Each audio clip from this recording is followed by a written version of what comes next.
All right, so I'm here visiting my friend Pablo. He lives just on the outskirts of Ochi, and this is the main drag. Sleeping quarters, kitchen quarters, storage, living area, and this is Pablo. Pablo, say hello to the world. Hello.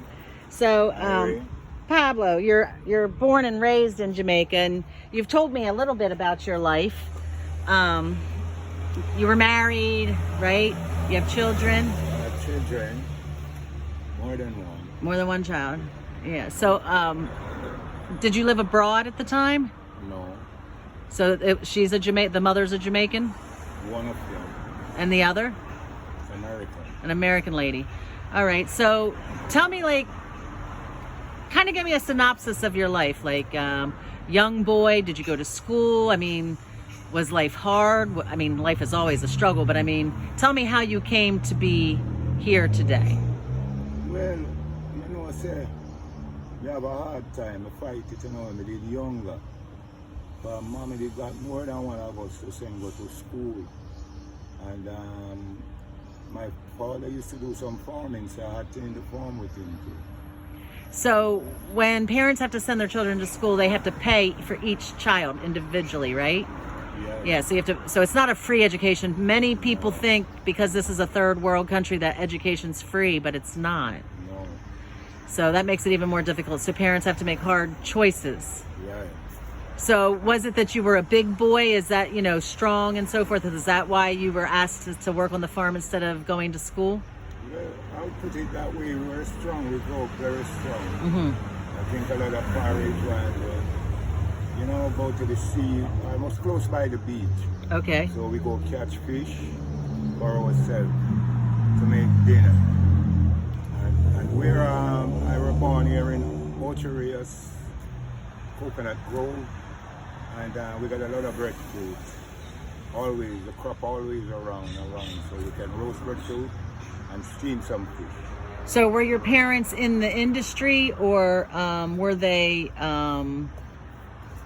just basically, using the land to make food and shelter and all that, or were they also in the tourism? Like, did they work for the industry? My father, but not my mom, and we have a nice house. A nice house. I can imagine that would be a pretty popular thing in Jamaica.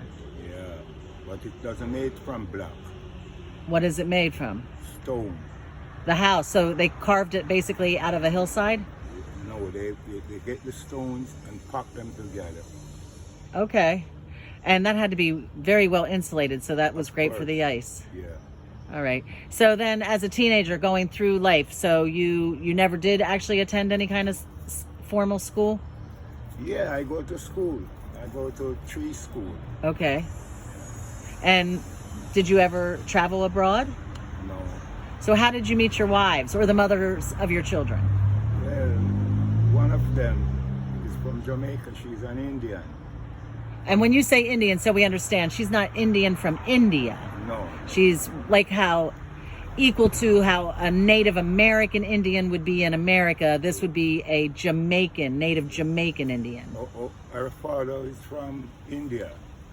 Her father was from India. Okay, so we are talking India. Yeah. She must have been beautiful. She's pretty. Yeah, so she was mixed India and Jamaican? The mother was an Indian and the father was an Indian. So she was whole Indian. Yeah. All right. Your children must be gorgeous. Yeah. So how many children do you have? 2 girls and 3 boys with she. How old are all these children now? Well, the last one is 23. Okay, so they're all grown. And where do they live abroad? No. They're all here in Jamaica? Yeah, one of them is in Sandals. One of them is in St. Mary. That's a hotel. And one of them is in Duns River. And my daughter, she works in Margaritaville. So everybody's in the industry? Yeah. Okay. What's your daughter's name at Margaritaville? Aicolin. I was wondering if I met her there one time. Her name is, we call her Putty, but her right name is Aicolin Garden. Okay, I'm gonna have to ask the next time I go there. Yeah. So basically, what do you do day to day to make your way? Well, I'm a carver, you know. Oh, you carve. Yeah. Okay. I'm a carver, and I'm a very professional carver. Excellent. And I work very fast. So where do you sell your products? In Duns River and Ocherias, Montego Bay. So you actually drop off carvings and other people sell them and then give you back your commission? Yeah, yeah. Oh, wow, that's excellent. Okay, nice. That's wonderful. And sometimes I wholesale it too, sell it and cut it. Okay, right then. And then they can resell. So do I see a piece here that you're working on? Is this a fresh young... Look, these are fresh that I carved out and leave the rest. These are not carved yet. So these are just the beginnings. And what's that one going to be? A little Bob Marley face. That's going to be a Bob Marley face? Wow, I can't wait to see that. And now what about this land? Is this land family land? Is it private land? What's the... It's a private land. And then you've lived here how long? I was born here, but I'm on this property here for 35 years. On this property, 35 years. Wow. That's a long time. So were any of your children born here, raised here with you here? Did your wife live right here with you? No, she come here and two of the child born in a house next door. Oh, okay. And the other three born in St. Louis. In St. Mary's. So in Jamaica, most children are born at home, aren't they? In those days, but in the days when I was getting kids, they had to born in the hospital. Okay. All right, cool. Well, I appreciate it, Pablo, and the world appreciates it.